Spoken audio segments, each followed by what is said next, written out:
You are welcome to HN What's Your Say? The #1 listening show where we discuss real issues with real people like you. We are still featuring R. Kelly. Many a time, when life seems not to be going your way like it currently is for R. Kelly, when everyone seems to be against you, and you cannot see the light at the end of the tunnel, this can prove to be a very worrying situation. It's actually the same for R. Kelly. But one thing he knows well and keeps in mind is that, eventually the time comes when you have to return home. And when it's time to go home, it's time to go home. Nothing and no malicious person can stop it when it's freedom time. Sometimes it just takes the lawyer getting it right once, as in the Bill Cosby case. But in all cases, it takes the grace of God. But when the time to be free is finally here, nothing can stop it. Legal matters are like a game of chess.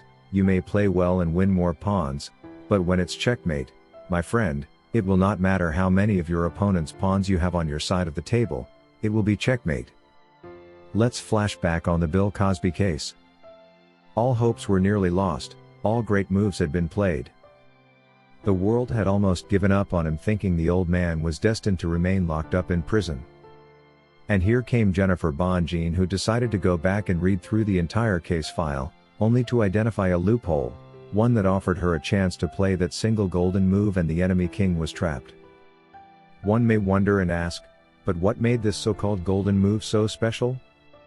The answer is rather simple. Bonjean's strategy was to withdraw the guns from the accusers and point them at the courts of law as an institution.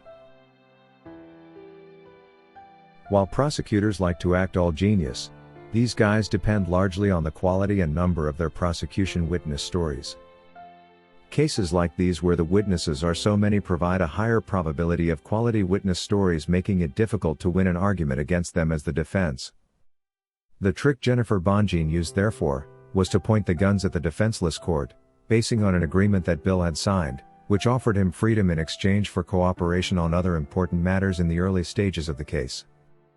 With no one to defend the institution, Bill Cosby was destined to go home. And when it was his time to go home, indeed it was time to go home. There have been comments making rounds that R. Kelly's legal team were either incompetent, or were working against him. I find it easier to believe the incompetence bit than the latter. There is no way to prove that his legal team worked against him, but failure to identify exploitable loopholes in the case for a lawyer could indicate questionable competence. There has to be one or two things his legal team can base on to negotiate his freedom. We hope Jennifer Bonjean can identify these and strategize along these lines. But the time for R. Kelly to go home is coming. And just like earlier said, once the time has come, nothing can stop it. I therefore implore all fans to stay calm and collected. This may take a while, but eventually, the long-awaited day will come. And this is because God is still in control. He certainly hasn't given up on Robert. Like the Bible says, God's timing is His timing. According to Bruno. Indeed, there will come a time when R. Kelly will be out of jail. In God's right timing, even the least expected can happen. There is no situation which is permanent. Legal matters may sound like a chess game, yes, but it's largely God's will that works in this regard.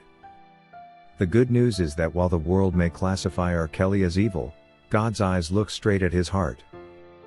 In God's eyes, therefore, what appears to man as most evil could turn out to be most holy. I therefore agree to the fact that when the time for R. Kelly to go home finally dawns here, it will indeed be time for him to go home, and nothing can stop this. In the meantime, however, before all this happens, he ought to be as patient as never before, for only this will get him there. His lawyers too have to sharpen up and look deeper into the case to find a way out for the R&B king. According to Matilda, what R. Kelly is currently going through is one of the toughest tests in life. A situation where you are not sure what's going to happen next, and all you can do is wait upon the Lord to act. But the fact remains that there is indeed a real possibility that he can regain his freedom and return to his normal life. Cassandra says, they may want him forgotten, but Robert will never be forgotten. He is the world's greatest artist and songwriter of all time. His accomplishments in the music business can never be erased, never be forgotten. He is the world's greatest. God will see him through all this. Keep standing, R. Kelly. You are not alone. Love you forever. According to Brenda Jones, they might want him gone, but he still has too many fans out here that still love him, and we are not about to let that happen. What matters the most is whatever plans God has for him and us as his people anyway. I wish people stop thinking our life is over, Kells. They may feel that way, but God is Alpha and Omega, the beginning and the end. Anthony Anderson says, "Happy belated birthday, R. Kelly. I will never stop listening to your music. You are and always will be the real R&B king. Take care of yourself while on the inside, for I know what you are going through. I've been there myself before. Just remember you are loved and keep your head up.